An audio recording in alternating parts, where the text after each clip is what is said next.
surviving the trader journey, okay? It's a long and torturous journey that we go on as traders. So let me just get right into it and deliver the value. Deliver the value, okay?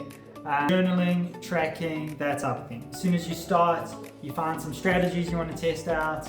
You got to journal and track what's working, what you noticed, that type of thing, so that you can go back. You'll be surprised how quickly you forget stuff that you're learning along the way. So that helped me a lot. Next thing is backtest.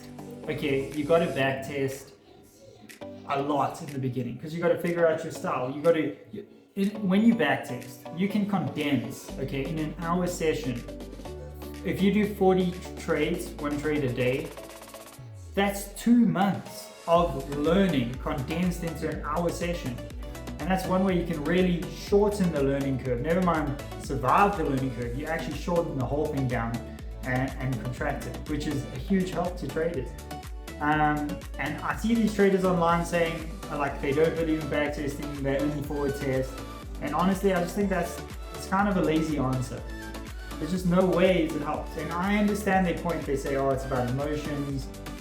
At some point, if there is emotion that is hindering you more than the actual skill of trading.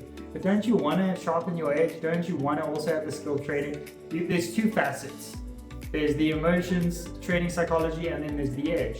You want to have the sharpest edge possible, and then you also want to have the best emotional stability and EQ, emotional IQ as well. You want both. Doesn't that make sense? I don't know why there's so much pushback about that online. Anyway, sorry, pet peeve of mine. When you're trading, you want to review your work against your system. So when you're developing your strategy, you want to sort of put together at least some kind of mechanical entries and exits and stop loss and targets and stuff like that. And then if you really want to, you can throw in some discretion too, just to feel a little bit more like you're in control of the whole thing. But what I found is at the end of the week, I like to go through and review each trade and say, okay, I got 3 R, okay? For example, if you know what R's are, just check on Google. I got 3 R. If I traded my system perfectly, I would have got 6 R. Okay, shit, where did I go differently? Where did I go wrong? And then if you keep on every week, going back through the week, okay, if I traded perfectly, I would have made this much. I made this much. And you keep on course correcting, eventually you're going to kind of get it really close to your system. And normally, when you backtest your system, it has phenomenal results. So then your results are going to kind of improve. And then, you review, oh shit, okay, I actually followed it most of the time, but there's one tilt day where I lost 3 R and that like ruined all the results for the week. So I got to be wary of that. And you'll find that on your losing weeks, you don't want to do that. You don't even want to look at it because you're like, I know I have to. I don't need to stare at it, gently rub my nose in it. But honestly, it really helps. It improves you to look at it. And although it is painful to look at, I will admit, it's just like looking at the worst parts of yourself.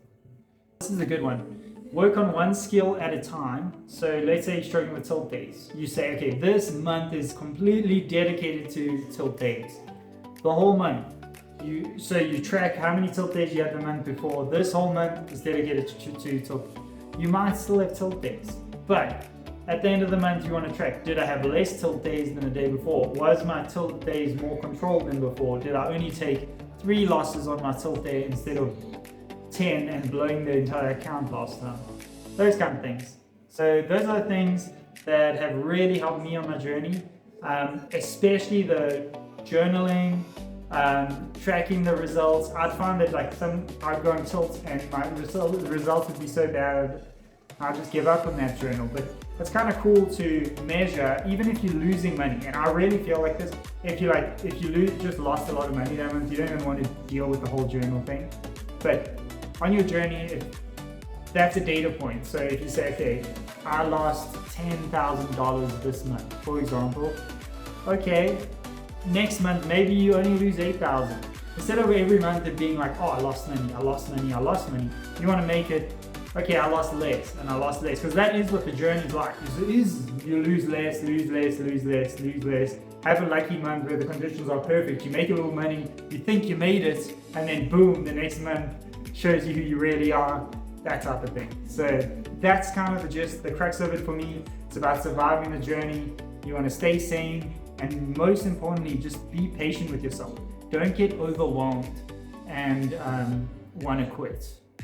That impatience might lead you to that, where you're like, oh, this is too hard, and you just want to give up in a moment of emotion. And don't make that emotional decision.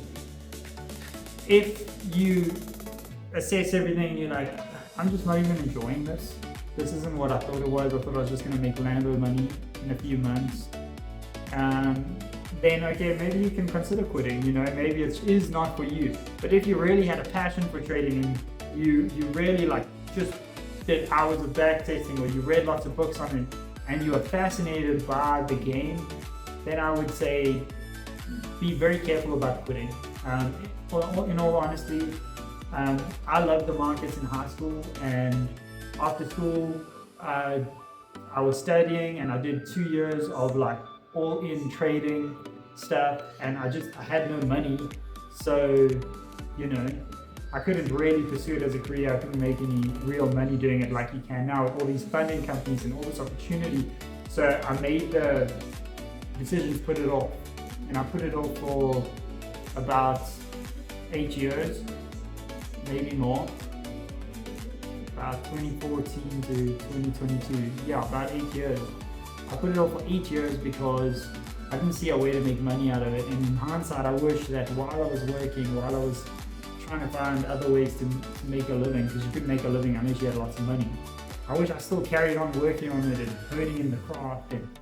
Because I would have, a few years later, I think 2018, 2019, all the prop firms came out. So it would have been only 4 years later when the prop firms came out, and I probably would have been perfectly ready to execute on that opportunity. But instead, I wasn't ready. It had been 8 years, and I completely forgot what strategy I was using. I had an idea for something to do with pivot points and that, but I basically had to start over from scratch, and that's one of my biggest regrets in trading. I wish I just carried on doing it in the background.